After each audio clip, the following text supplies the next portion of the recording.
Il est 12h07, bien sûr que nous passons une excellente journée sur Sud Radio et nous allons passer une excellente année tous ensemble sur Sud Radio. Tous nos voeux encore une fois. Et vous réagissez, puisque sur Sud Radio vous êtes prioritaire 0826 300 300. Vous le savez, vous témoignez sur tous les sujets que nous abordons dans Parlons Vrai chez Bourdin. De quoi allons-nous parler pendant cette demi-heure? De deux choses. Tout à l'heure, à partir de 12h15, je saluerai le grand retour du cheval et des ânes en ville, mais aussi à la campagne, mais encore dans les champs, dans les prés. Promenade, labourage, mais aussi transport de personnes âgées, transport d'enfants vers les écoles, ramassage des ordures, arrosage des espaces verts. Il y a de plus en plus de villes, de villages qui se tournent maintenant avec le coût, d'abord, de la défense de l'environnement, mais aussi le coût de l'énergie, qui se retourne, je dirais, vers le cheval ou les ânes. Vous verrez tout à l'heure, ce sera passionnant. Nous allons apprendre absolument beaucoup de choses, comme nous le faisons tous les matins, et c'est ce que j'aime dans cette émission. Nous apprenons beaucoup de choses.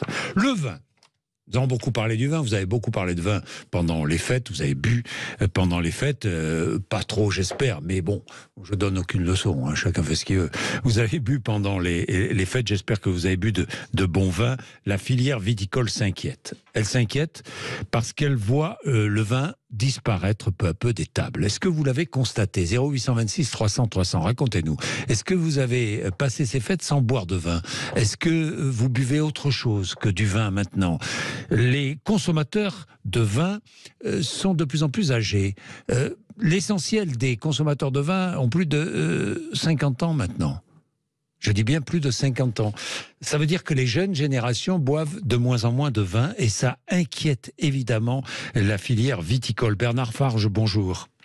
Bonjour. Vous êtes président du Comité national des interprofessions à vin d'appellation contrôlée. Bernard Farge, il y a vraiment inquiétude? Ah oui, il y a une vraie inquiétude. Nous voulons tirer vraiment une sonnette d'alarme. Hein. Ce que nous constatons dans nos chiffres du passé, déjà depuis plusieurs décennies, mais même depuis 10 ans, avec une accélération de la déconsommation, de la baisse de consommation de vin, et puis les chiffres que nous avons devant nous, qui sont très inquiétants. Alors il y a plusieurs causes à cela. Plusieurs, vous allez nous expliquer pourquoi, hein, Bernard Farge, pourquoi cette baisse de consommation, mais je poursuis sur la consommation, cette baisse, est-ce que ça concerne tous les vins?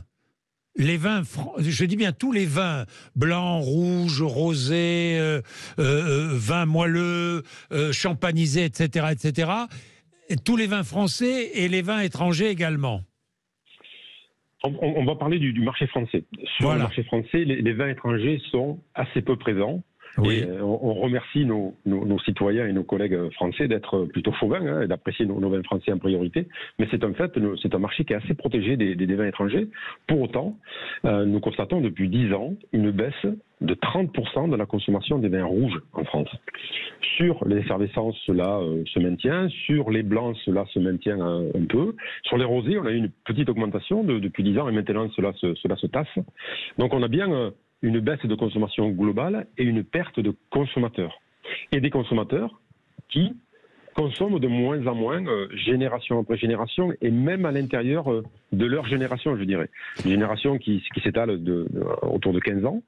Nous avons constaté sur la génération des 50-65 ans, qui est la génération qui consomme le plus de vin, sur ces 10 dernières années, un passage de 80 bouteilles de vin par an à 50 bouteilles de vin par an. Donc vous voyez, ce sont des impacts, des impacts de extrêmement 80 importants. Bouteilles à 50 bouteilles par an.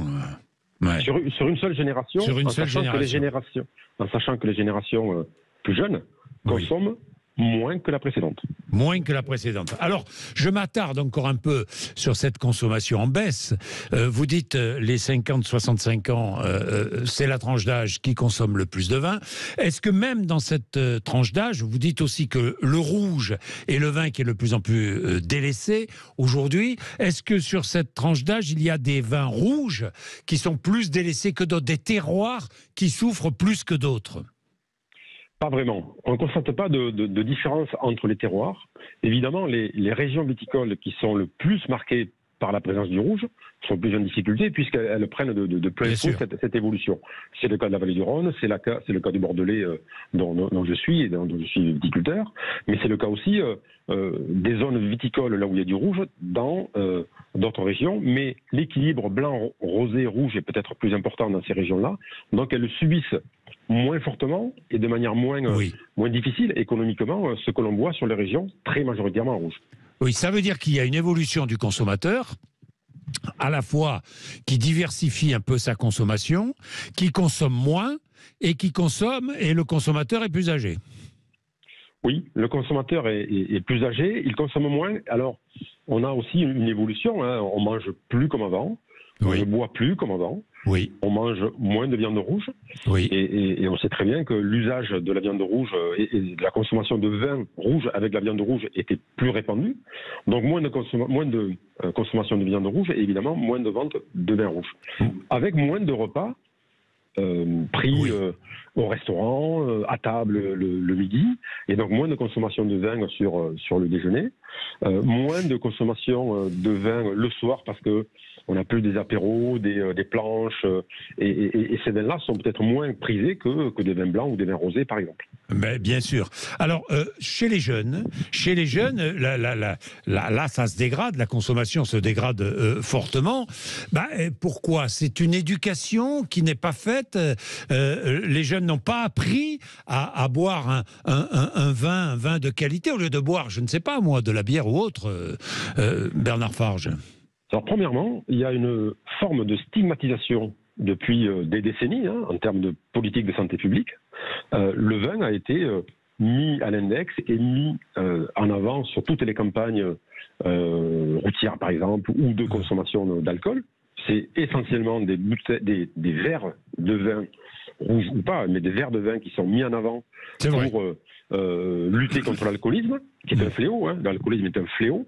Évidemment, et nous-mêmes producteurs, nous essayons de lutter à notre niveau, à notre échelle, par l'éducation à la consommation de ce produit magnifique qu'est le vin.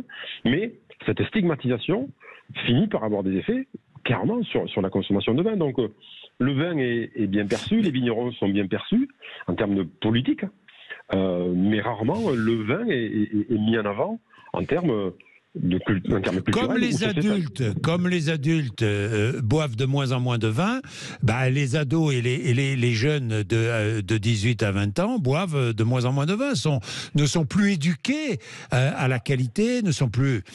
Bernard Farge. Absolument, vous avez entièrement raison, c'est cette transmission. C'est la transmission, qui s'est rompue. Nous avons...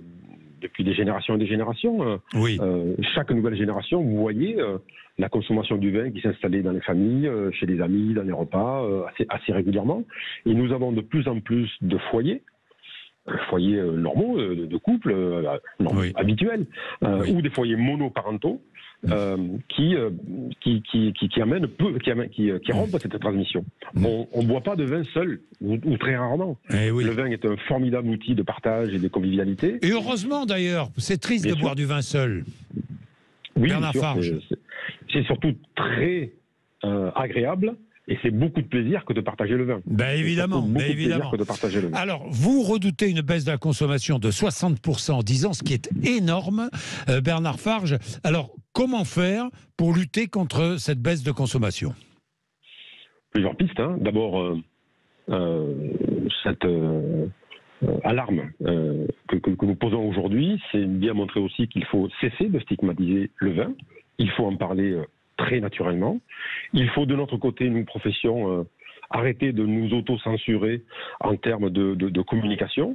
Aussi nous adresser aux différents médias pour éviter cette autocensure qui va bien au-delà de ce que les textes permettent en termes de discussion sur le vin. Il y a des émissions et des médias qui parlent de cuisine, d'alimentation, des chefs, de la qualité des produits, qui est un formidable outil, qui sont de formidables outils contre la malbouffe. Eh bien, nous pensons qu'on devrait pouvoir communiquer sur le vin de la même façon, dans ces médias-là, dans ces outils-là, et ce serait formidable pour le métier et pour le produit lui-même. Ensuite, donc, c'était cette stigmatisation, et puis de l'autre côté, nous adresser différemment à des nouveaux consommateurs, partir à la reconquête de ces consommateurs. Nous nous sommes adressés probablement à des consommateurs que nous savions avertis, que nous savions éduqués. Or, nous avons des consommateurs qui ne le sont plus, et donc nous devons nous adresser à eux de manière différente. Donc, c'est repartir à la reconquête de ces consommateurs, avoir peut-être des contenants différents, des produits qui sont un peu différents. Nous devons continuer à parler de ce que sont nos terroirs, de ce que sont la qualité de nos paysages, de la qualité de nos produits, des cépages, de nos appellations, de nos indications géographiques protégées. Mais aussi, parfois, nous devons parler plus simplement de nos produits à des consommateurs qui ne sont pas avertis. Bien, merci beaucoup Bernard Faure. Tiens, petite suggestion, les demi-bouteilles qui avaient un peu disparu, il faudrait peut-être relancer les demi-bouteilles. Non, enfin je sais pas. Cela fait partie des pistes aussi, mais ça, voilà. En tout cas, cette idée du contenant est un sujet à creuser. Bien sûr. Merci Bernard Farge. Il est 12h17. Merci d'être avec nous sur Sud Radio. Nous allons maintenant parler de toute autre chose. Juste après une petite page de pub, nous allons parler des chevaux en ville, du cheval en ville, mais pas que du cheval, de l'âne aussi en ville, mais pas qu'en ville. L'âne et le cheval aussi à la campagne. C'est un grand retour, 12h18.